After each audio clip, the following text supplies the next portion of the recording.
So, welcome back, everybody, to the Success Partner Podcast. I am your host, Daya Naef, and today we have Becky Freemal as our guest, and I am so excited to have this conversation with her. Welcome. Thank you. Thank you. I am really jazzed about it. I'm ready to do it. Awesome, exciting. Well, let's just jump in. They're going to have your very exciting bio in the show notes. But you are an Emmy award winning journalist, a chief marketing officer, a bestseller. Just the credentials galore, and a super cool person. I know you from known you for a little while now, and we've had a few conversations. So really, just jump in. What would you like our audience to know about you? The biggest thing for me is the connection of people. I think that is where we were just talking about this, like what fills my soul, which, really just speaks to my soul, is being able to connect people. And I think that's how I fell into the whole marketing and communication realm, because there are people in the world who have problems. There are people who have solutions. And it's my job as their communicator, their marketer, to connect them, to help them find one another. Obviously, at the end of the day, we're a capitalistic nation and you need to make money, but it really just makes me feel good to know that people are connecting and helping one another. I know it makes me sound like I'm running for Miss America. I promise I'm not, but I love it. I love it. That's awesome. I love that. And you and I are both kind of what is considered fractional officers. We go in as needed on an as needed basis to the industries that they serve. And this is kind of, I don't know if it's a new term, but it gained some popularity and you hear it more often. Can you share a little bit more about that? Absolutely. As you know, the fractional space has really rocketed, and even just this year of 2024, but in the past several years, the fractional space has been there, and it's really an area that helps, especially in the time of life that we're at, or the cycle of life that we're at, where so many people are founding companies. It's really moved from the gig economy to like this founding economy, if you will. And fractional CMOs, fractional COOs, fractional insert whatever executive, officer space you would like, really help those companies move from when they're graduating from that startup phase and need to get to that next growth, cycle in their life, but they're not quite ready for the heaviness of a full-time C-suite. They don't need the full-time expense. They probably don't even want the full-time commitment. And from my perspective, as a fractional chief marketing officer, CMOs have the least time or lifespan on a C-suite team. They're the ones who tend, as a full-time employee, even tend to kind of peel off sooner than the other executives. And so moving into the fractional space in a way is just me not fighting that, moving toward it and letting people know, hey, you need strategy. These younger and mid-sized companies hire junior level marketers that do wonderful things, but maybe don't quite have that experience to build that cohesive strategy. But a fractional is perfect for that, because you have someone like myself or like you who have been out in the working world for 20, 30 years. Caveat, I started when I was 5. Anyway, I'm not that old. Actually, I am that old. But we come with experience, and life experiences really complement so well the education that we all gained years back. And so taking that together and building that cohesive strategy to help a company move to the next level is so satisfying. I love to see it, and I love seeing it happen, and I love being a part of it. Yeah. Well, thanks for touching on that founder startup economy and that little shift from gig. And since you brought it up, so we are some mature ladies. How are you working with the communication of what could be a younger client?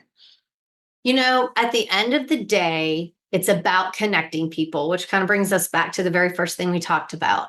That is so imperative. So you can be as well schooled and as well versed on technology and the latest platform and generative AI, or, scraping the web for your email campaigns, or whatever that you insert any marketing channel.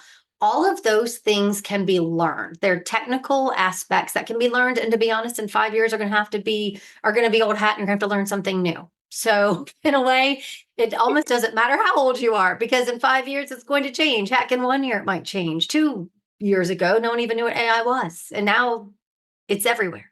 Everywhere.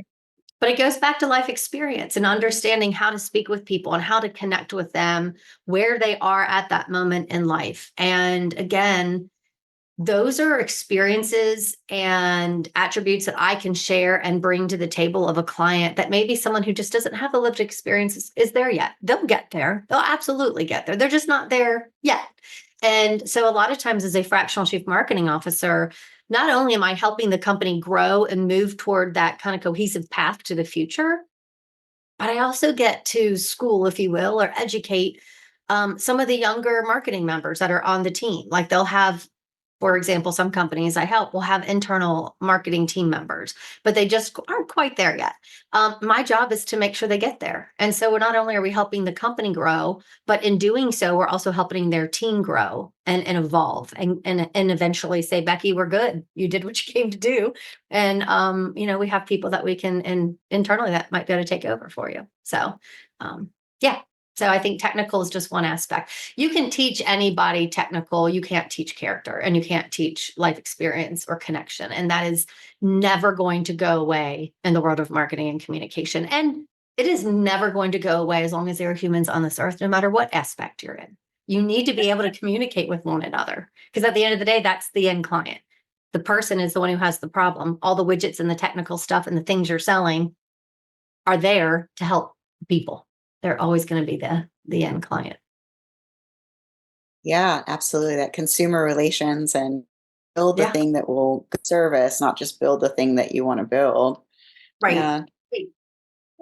So you mentioned on a previous conversation about AI and how you feel that that will strengthen our ability to be human. Can you elaborate on that? Absolutely. I think that AI is definitely something that a lot of us, okay, none of us know 100% about. I think as soon as we find someone who says, I have it all figured out, run for the hills because they don't. Jen. Not going to happen. But, and with technology in general, whether you call it AI or whatever it's going to be called 5 years from now, insert new name. Um, when it comes down to it, a lot of these technologies that are continuing to evolve are helping us take some of that automated, some of that mundane, repetitive items off of our list so that, you know, the things that feel like they could be automated now are automated. You don't have to waste your time doing this repetitive task and, doing whatever platform you use for your finances and keeping your books. There's a lot of fintechs out there now that have this automation that takes place. Email, there's nothing wrong with this. When someone sends you an email, to have a triggered email that goes right off to them immediately just to make the connection. Eventually, yes, the people need to connect. But just to be like, hey, we got you. You're in the queue and you were seen and you were heard. Those are all things that we're starting to be able to do and have been able to do automation wise. And now AI is only adding to it. That frees us to do the things that we do best, which is to be human and to take that time to really make those heartfelt, deep connections with people. I mean, at the end of the day, building a business and to grow it comes down to connections. And people do business, as we all know, with people they know, like, and trust. And I'll take one step further and talk about, as boring as it may sound, the hierarchy of effects. But what that is in a nutshell is people think, people feel, and then people do. And it is that simple of a path. Think, feel, do. Think, feel, do. It's just a cadence. And when you look around you in the world, you will notice that is the path that these things can fall under. And our job as humans is to really impact people on that emotional feel level. Because when we do that, the very next step in think, feel, do is do. They take the action we want them to take, which it's converting a client, bringing in new donors, getting investment money for a startup. I mean, insert whatever the do action is right before it is feel. And that is what humans need to really focus on, the thinking part. Okay, do we stop thinking? Absolutely not. The feeling is more thinking than anything because there's a lot more to it. There's a lot more nuance to the feel side. But some of the think stuff is just a data-driven, fact-based automation area that you can free up that time with automation and AI so that we can do the human stuff. So I really think AI will help with that. Yeah, I'm a big proponent of AI, using AI ethically and sensibly and with the right proper safeguards. And you wrote a book, I uh, did. of the brand voice, people, and data drive results. Yeah. Wonderful. Can you tell us a little bit about that? Yeah, I mean, the book really goes to everything we just talked about, which is the importance of having that foundation of everything you do, that narrative. How are you showing up as a business or a nonprofit in the world? Be very deliberate and very intentional about it. Make sure that it's simplistic, it's genuine, and it's consistent so that you're not X one day and Y the next, or one day you're posting on social media 5 times a week, and then all of a sudden 5 months goes by and no one hears from you. You want to be the same in each area and for consistency. And you also, for consistency's sake, want your timing and your cadence to be correct. And brand voice really ties all that together. It builds the foundation of your strategy. And then you can really launch your marketing channels from that. Because once you know your brand voice, all the different stories can come from that brand voice. Your story for your investors, the story for your customers, the story for your board members. They all of a sudden kind of have that cohesive feel. So they might be different target audiences, but I'm Becky Freemal when I'm talking to my children. I'm Becky Freemal when I'm the fractional CMO. I'm Becky Freemal a few years back when I was an MBA student. And it's because my brand voice founds all of those stories. All those stories are founded in the brand voice and they're cohesive. So if you would talk to one of my MBA professors or classmates, a client, and one of my children, there should be some sort of a consistent theme. Maybe what we're talking about is different, but who I am in each one and how I show up is very deliberate. And so brand voice is a really big aspect of that cohesive strategy, because then you know who you are and who you want to talk to, and then you know how to do it. Then you can start picking the right channels and picking the right marketing strategy that all beautifully lays on top of that brand voice foundation. Oh, that's amazing. I can so feel your passion. You're talking about like thinking and feeling and whatever. It's like, so we all know that we act on what we feel, but then we use the mind and the data to like justify the Yeah, the decision control. that we make. Exactly.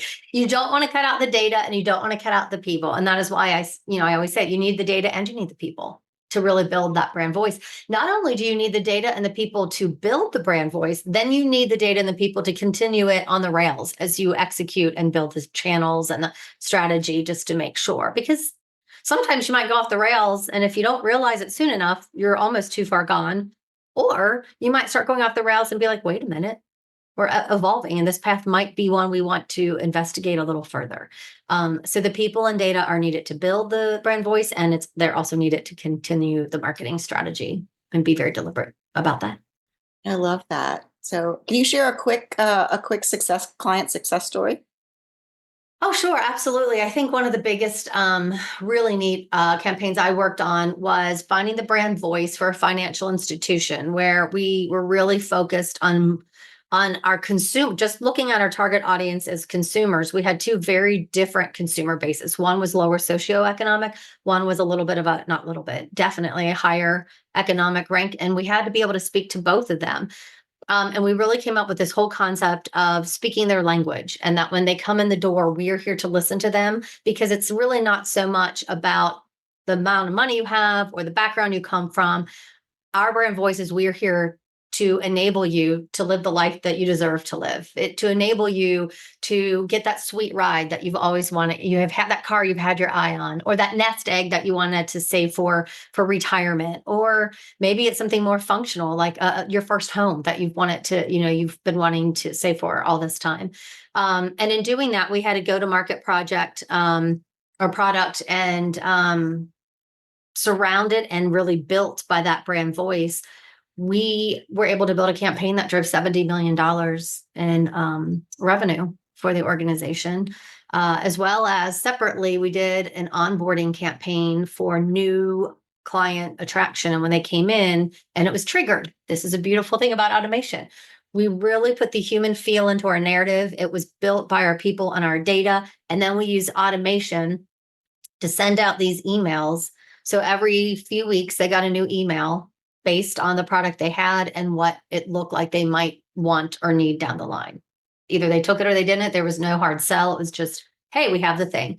And that alone brought in 28 million in gross revenue on top of that other one. So yeah, I mean, there's some really good client success stories. I think one of the things, Daya, that's so important is when this is done, You have the CEO and the leadership team that allows it to happen. I think sometimes people hear story or brand voice or just marketing in general and they get a little nervous, like, oh, we got to grow right now, we need to make money. And sometimes you can't draw that direct line from A to Z like you can with data, but I Mhm. guarantee you I have seen it happen. And if you take the people side out of it and you just do the A to Z straight line with data, you're going to see your numbers drop because your bottom line is not your number, trend line, whatever. Your bottom line are the people who make the decision to buy the product or service to then make those numbers go up or down. So if you don't connect with the people, they're not going to do based on think, feel, do,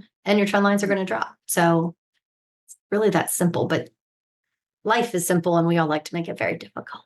Oh boy, we might like kick off. Well, good. Well, how can our listeners get a hold of you? So the best way to catch me, I'm on LinkedIn all the time, and it's just my linkedin.com. What is it? /in/Becky Freemal, but Becky Freemal for sure. And then on my website, beckyfreemal.com. Wonderful. Well, thank you so much for coming. So glad that you were able to. This has been a lovely conversation. And thank you, all of our listeners at the Success Partner podcast with Daya Naef. Stay tuned. There is more to come.